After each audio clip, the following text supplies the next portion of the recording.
Saudara, saling balas serangan AS dan Iran kian memicu pada kekhawatiran akan pecahnya perang terbuka di Timur Tengah. Lebih lengkapnya kita bahas bersama Wibawanto Nugroho Widodo, pakar geopolitik dan keamanan nasional, sekaligus Ketua Bidang Kebijakan Luar Negeri DPP IKA Lemhanas RI. Mas Wibawanto, selamat sore. Selamat sore, Mbak.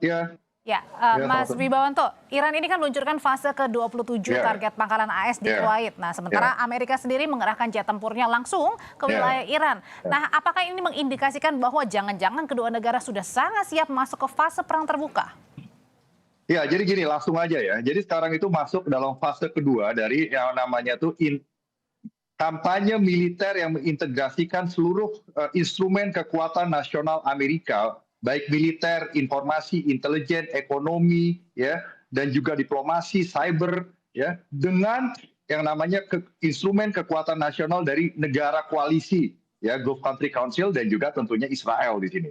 Nah, jadi ini ada yang namanya coalition warfare untuk menciptakan apa yang disebut dengan daya tangkal yang integrated, ya, melawan Iran. Itu poinnya tuh. Jadi sekarang ini merupakan suatu proses yang berkelanjutan, dihitung untuk jangka panjang, tujuannya adalah memaksa Iran untuk kembali kepada meja perundingan. Jadi mengubah orientasi kalkulasi strategis dari Iran. Itu dari perspektif Amerika dan juga dari negara koalisi, dalam hal ini salah satunya Arab Saudi.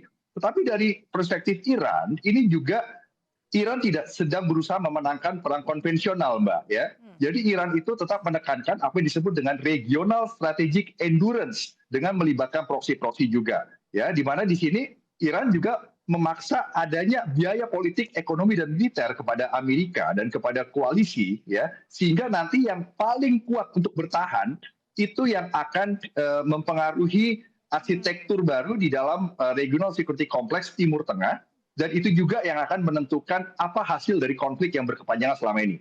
Jadi yang kita bisa ambil itu ada paling tidak poin pertama itu adalah ini bukan lagi tentang perang, ya, tapi ini kampanye strategis jangka panjang. Jadi kita jangan terkecoh hanya melihat tembakan-tembakan rudal, drone, atau serangan balasan, ya. Tapi kita melihatnya bahwa seluruh operasi tersebut merupakan bagian dari campaign design. Jangka panjangnya untuk meraih apa sih kira-kira, Mas?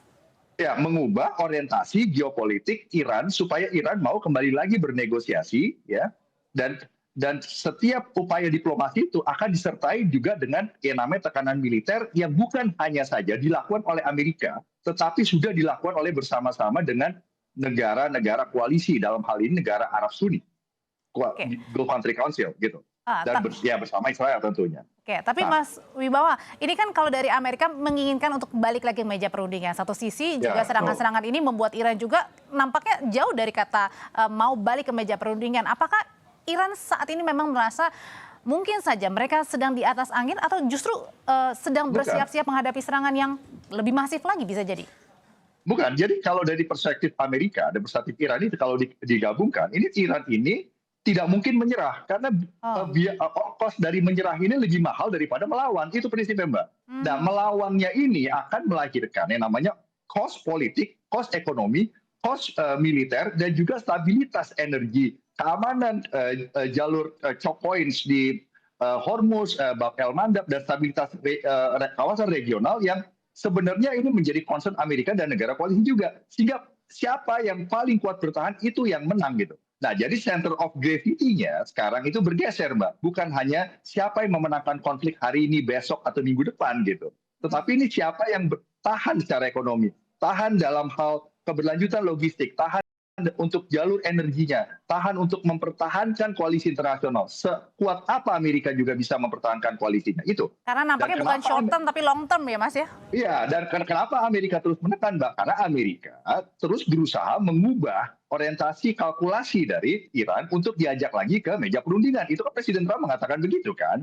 Dan sehingga kenapa Iran juga terus melawan? Nah, Iran terus melawan itu bahwa, ya tadi saya sudah bilang kan, bahwa mereka juga harus menjaga kredibilitas dari daya tangkalnya. Itu poinnya. Jadi ini bukan lagi integrated deterrence, bukan menciptakan daya tahan, tapi udah integrated pressure secara berkelanjutan. Tekanan dengan menggabungkan seluruh kekuatan national of power, semua negara-negara yang terlibat untuk memaksa Iran. Tapi yang menang nanti, Mbak, kalau yang menang itu nanti akan mempengaruhi arsitektur keamanan di order di Timur Tengah. Ini penting ini, dan nanti Saudi Arabia terbukti sekarang nih bukan hanya sebagai aktor yang mempertahankan diri, tetapi sebagai kontributor di dalam collective security arrangement. Oke, nah ini Iran ini ya, seperti itu. Kalau gitu Mas Wibawa, sebenarnya seberapa kuat sih Iran sampai dengan sekarang ini, ataukah memang benar-benar Iran jangan-jangan sudah mempersiapkan lama nih persenjataannya untuk bisa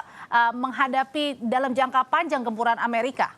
Atau jangan memang ada orang-orang yang atau pihak-pihak yang terus mensuplai Iran supaya tidak tadi ya dikatakan tidak kalah gitu, tidak mundur? Ya, jadi kan Amerika dan koalisi itu targetnya adalah mencapai sasaran yang kumulatif.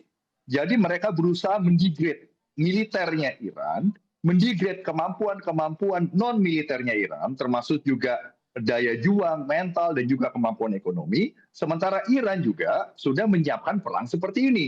Nah, sekarang yang menjadi permasalahan pertanyaannya adalah siapa yang bisa bertahan di seluruh lini dalam perspektif ketahanan nasional. Jadi bukan hanya siapa yang bisa memenangkan pertempuran 1-2 hari atau memenangkan beberapa operasi atau bahkan memenangkan seluruh rangkaian operasi yang dikenal dengan yang namanya kampanye militer gitu, yang merupakan gabungan-gabungan dari operasi.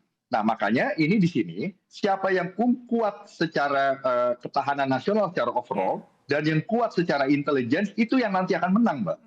Karena yang menguasai intelijen ini bukan hanya untuk mengumpulkan informasi, tapi keunggulan intelijen ini memberikan keuntungan untuk pengambilan keputusan dengan cepat dan tepat gitu. Karena itu poinnya. Baik Amerika maupun Iran ini saling bertahan dan tidak mau untuk mundur ya atau kalah begitu ya. Karena ini pertarungan sengit bagi keduanya. Terima kasih Mas Wibawanto Nugroho Widodo, pakar geopolitik dan keamanan nasional sekaligus Ketua Bidang Kebijakan Luar Negeri DPP IKA Lemhanas Republik Indonesia. Tak bersama kami saudari Kompas Petang, belum usai pra-peradilan ketiga, Rosyuryo pastikan sudah mendaftarkan permohonan pra-peradilan jilid 4 di Pengadilan Negeri Jakarta Selatan. Apa yang kemudian diajukan dalam permohonan pra-peradilan jilid 4? Usai jeda tetap bersama kami.